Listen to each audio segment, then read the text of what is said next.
I know why you all smile so much, because this beautiful country you keep a secret from the rest of the world, correct? And you go, ha ha, we all live here. And I want to say that you're absolutely primed for education reform, because in fact, smaller systems can reform quicker and better. So it makes the job of doing this reform a lot easier. And there's going to be many things that seem a similar line. I've been nodding my head in agreement with all of the speakers we've had so far. And some people, if you put me in Chat GPT, by the way, that's always fun, search yourself. Although the image search of me has me with long grey hair, glasses on the end of my nose, and not really looking at all like me. But from a word search, it actually says education futurist, future crystal ball gazer. So I thought I would start with a crystal ball. And if we look at 2043, what sort of education will we need by then? Does that seem a long way away to you or very close by? It depends how old you are, frankly. Years go faster, unfortunately, as you get older. But that is the year that a child born today in Bratislava will finish compulsory school. Not university, not vocational education, not learning in the workplace, not adult education, the formal compulsory school. So when you work in learning with children, the main thing you have to achieve in those years is that they love learning. Because some of you won't be there when they finish in 2043. Also, if you're a teacher, you may not know the wonderful difference you made in your life, the lives of your children, until 2043. So this is a long-term prediction, but we are not preparing children for the future. When children say, I want a hamburger, they are not thinking about their future needs, they're thinking about their needs right now.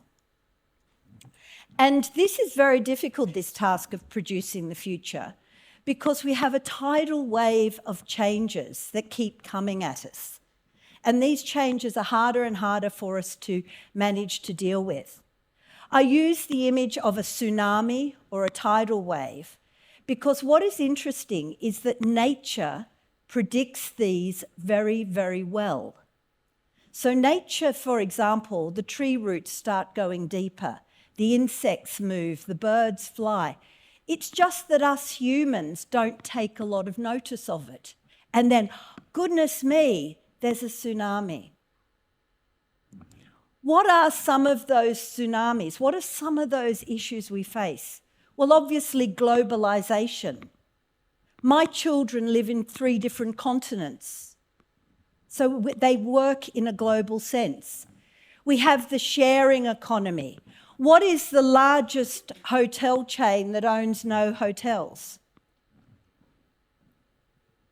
Airbnb. What's the largest retail giant that owns no shops? No, it's Alibaba, your mate's shops. The speed of change, that it happens so quickly. The rapid movement to self-employment. I was for 22 years in London, Director of Skills, amongst other education, skills and culture. And what we had was there were more people working for themselves now in the UK than the entire public sector. So you have people working for yourself. Now, I work for myself at the moment, and I never look at my abundant list of qualifications that I've got. I never asked for them. I didn't get asked before I came here today, well, send me all your certificates, Anne, beforehand, because an assumption is that the value is inherent in what I do. You also have the collapse of middle-skilled jobs. We have a great need for very low-skilled jobs, and we have a great need for very high-skilled jobs. But schools are based on what's called the normal curve, the idea that we produce the people for the middle. The middle is where there is most likely to be the impact of AI on employability. So what are we going to say to our children?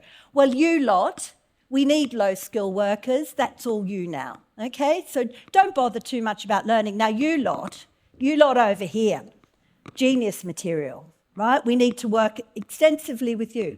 Is this how we're going to operate an equitable system? And you might laugh and I'm exaggerating it, but we're getting a more and more unequal global society, and education is performing worse because it's getting more and more unequal. Exactly what I just did in that quick scenario.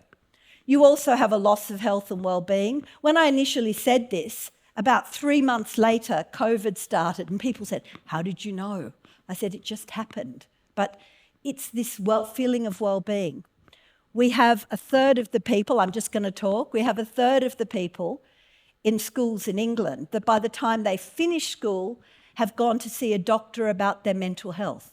1/3 of students. They don't come in like that, they go out like that. We have obviously issues of environmental sustainability, an increasingly differentiated society. You have it here in Slovakia between those that live in cities and those that live in the rural location. So you've got these differentiations, population changes and AI and machine learning, which we've heard about. To give an example of the pace of change, when they invented the telephone, it took 75 years before 50 million people used the telephone. The crazy birds took 35 days before 50 million people used the crazy birds. Pokemon Go took 19 days and AI took 17 days. Now, I've spent a life working in education and in universities. I don't know a single university on this planet who can develop a course of training in 17 days. Most universities take about 5 years by the time it goes through 50 academic boards and gets tested and so on. It's already gone. If my son works in Tokyo as an IT recruiter. He works in high-end IT recruitment because in Tokyo, in Japan generally, they're not having babies. They need that sex education video we heard about by our comedian because they've forgotten what to do and they need some help. They don't have children, they've got to get people from other parts of the world. But they never look at formal qualifications because if you've got a formal qualification in IT, you probably can't do anything. They want people who can actually do the task. They need to know what they did yesterday, not what they did 10 years ago. So, what is education fundamentally for? I'll say it again. It's fundamentally to build the love of learning. That's its primary task. I was walking home with a couple of people. Where are you? I can't see because the lights wave at us. They walked me home along the river. Beautiful. Hi, guys. Hi. And they were saying their kids love going to school. I know straight away they have a good education because if they didn't, their kids wouldn't enjoy it. Now, there are 2 stars aligned at the moment, and I want to talk about these 2 stars a bit for you because there are opportunities at this time that we need to take advantage of. The first is that last week in Barcelona, there was a global meeting called Mondiocult. Who knew about that? None of you. But it's transformational because what it actually says is that ministries of education and ministries of culture must work together to ensure that people get a mix of education and arts and culture throughout their life, in school and out of school. How's that exciting, Anne? That is exciting because it will transform our lives. It makes it an entitlement, something we must have. It means that the ministers of education have to talk to their cultural counterparts. The other thing, and we've heard a lot of criticism of the PISA tests, and Zhao's my best friend because I also agree. But listen to this. The OECD are economic development. The E is about economic development. Why have they suddenly moved in the last couple of years away from mathematics, science, and literacy to really focusing on creativity? And they're also in the process of looking at well-being. You can see how this is moving because, as Zhao very eloquently pointed out, your results in mathematics, although mathematics is super important, and as you presented it today, super creative, the thing is what's going to really make the difference in your country? What do you need to really do well? So I want to talk a little bit about these. Now, the work that's happening in terms of arts and culture education is not new. At the end of the Second World War, people got together to talk about and come up with a United Nations human rights statement. It's sort of been developed a bit more in terms of sustainability goals and so on and so forth. But at its very core was this statement: everyone has the right to freely participate in the cultural life of the community and enjoy the arts. So post that traumatic time in the world, they said we need to put this in a law, an international law for every place. And the word there, everyone, is really crucial. Not someone, not families that can afford it, not families that have a parent who's prepared to drive them to dance lessons every Wednesday, but everyone. The only way you get everyone is to put it in the compulsory school. So it's important what happens out of school, but it's super duper important what happens in school. And this is not just the top one. There is education in the arts. So, for example, would you like your child to go to a school that bans music? Anyone would like to have no music at all? No? Well, I have had wonderful principals of school that say, well, Anne, this year we're focusing on mathematics or we're focusing on reading and we don't have much time for music. And I said, well, if you don't have much time, ban it. Stop it. No singing in assemblies, no whistling down the corridors, get rid of it. Because if you're not prepared to do it well, why are you having it in your school? Why is it there? And then, of course, as soon as they're faced with that choice of getting rid of it, they suddenly go, no, because it's important. Fine, you've just said it's important. So get it back into school. Sorry, I was just going to show. And then you have also education through the arts. So the way you can use arts and creativity to teach other subjects, to make the learning in them more interesting. We saw a wonderful example with mathematics today. I was thinking how beautiful if I'd use colours, they would look all over the wall of the classroom, and how I would have immediately understood mathematics because I would see the patterns. I'm someone with strong visual literacy. I think through imagery. There also is art as an education. A few years ago, I went and saw the Guernica painting by Picasso in Spain. And I can tell you, when you stand in front of that painting that's as big as this wall behind me, you understand war like you've never understood war before. People stand there and cry because it tells you something deep within our humanity. And we have throughout time, used this to understand and learn. And then you've got a terrific thing that also happens, which is when art itself, when education itself becomes an art, when learning is so beautiful, you're moved to another zone. Have any of you had a teacher, an educator, Doesn't have to be a professional one. It could have been your grandmother. But an educator that when they spoke or when they did something, you just felt like you were almost absorbed in another world at the time of that. Put your hand up. That is education as art. It becomes a truly aesthetic experience.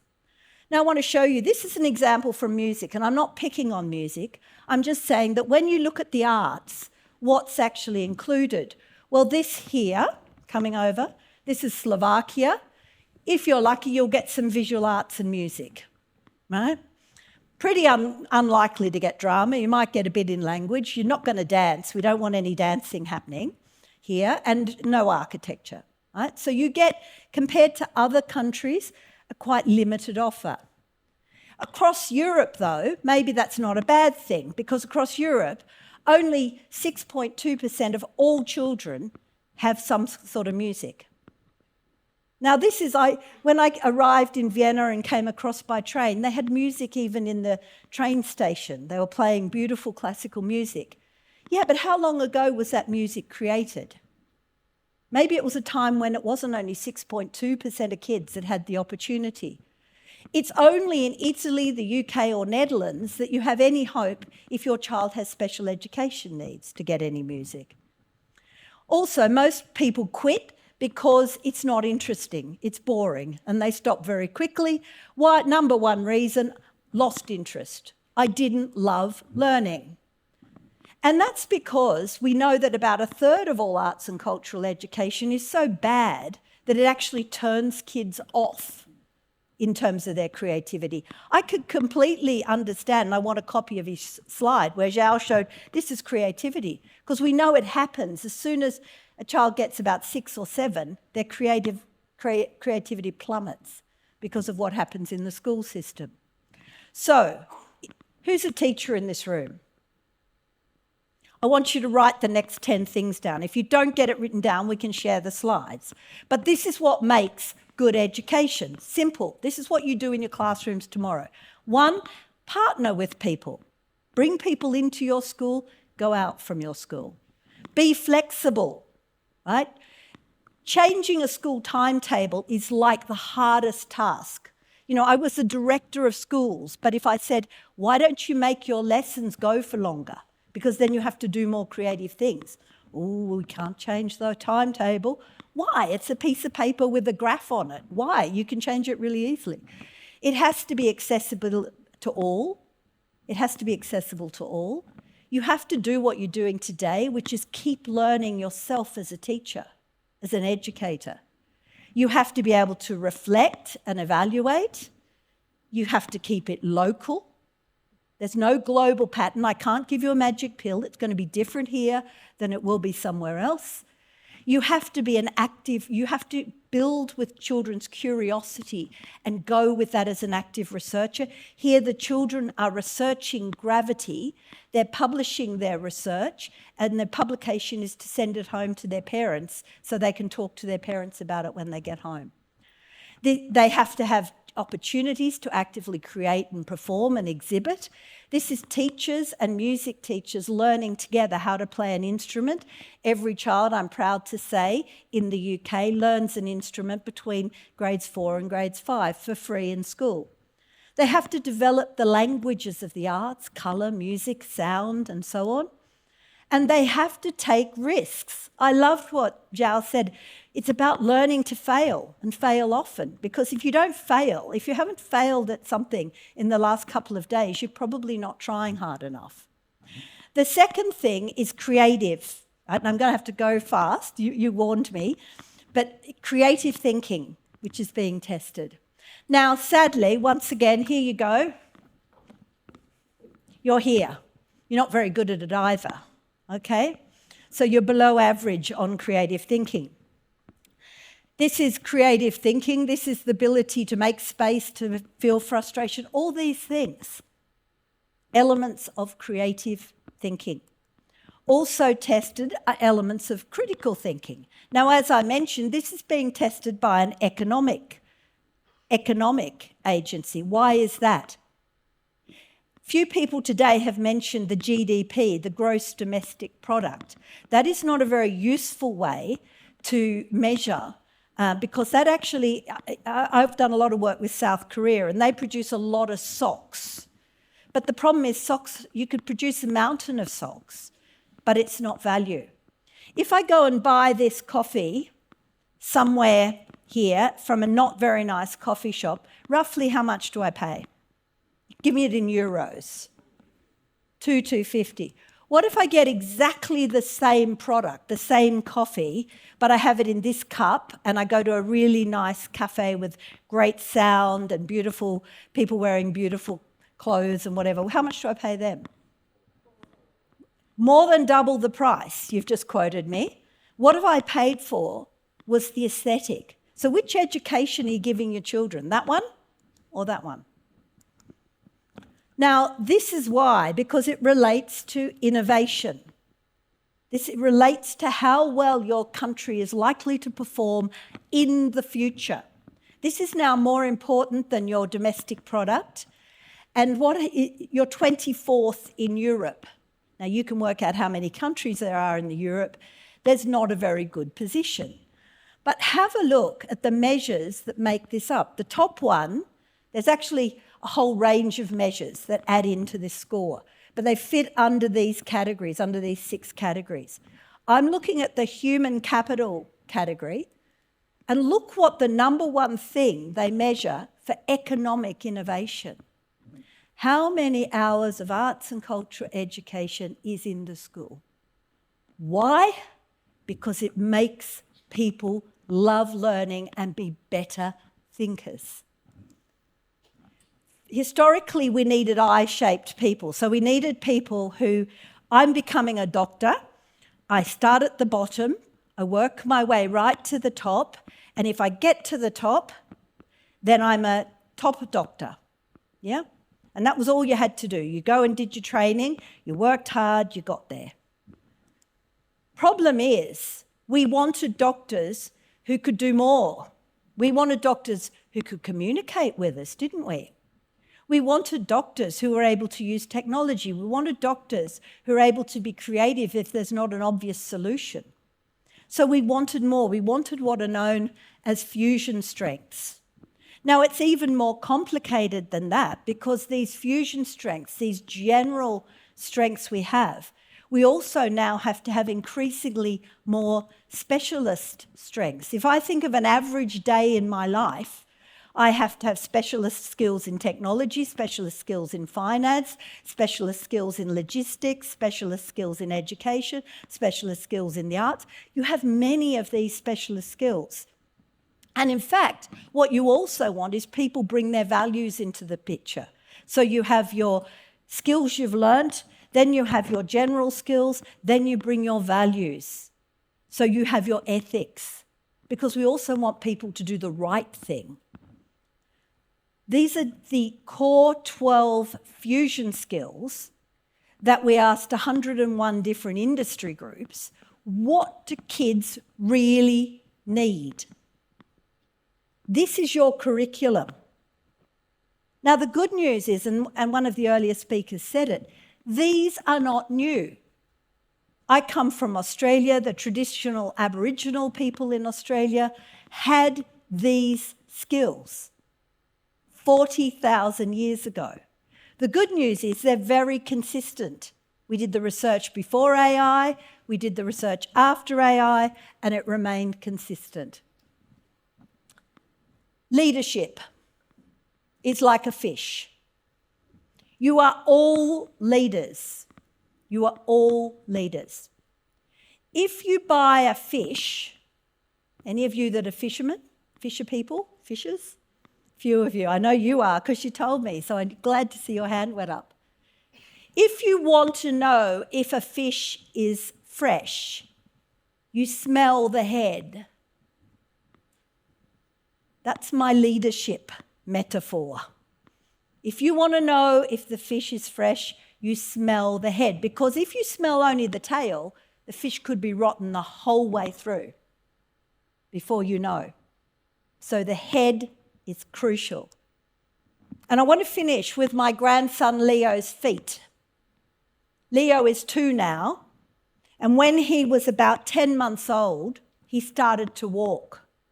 And this is him walking on my floor in Sydney. I want us to not think about best practice. We often hear this best practice, best practice. Think about next practice. Because when Leo was learning to walk, we didn't say to Leo, that was a pretty wobbly attempt. You had to hold on to the table, didn't you? And look, you fell down on your bottom only after 1 step. What did we say to Leo? Oh, look what he's doing. Leo's moving 1 foot in front of the other. He's doing this. Oh, look, he's moved the other one. Take your next step. Thank you very much.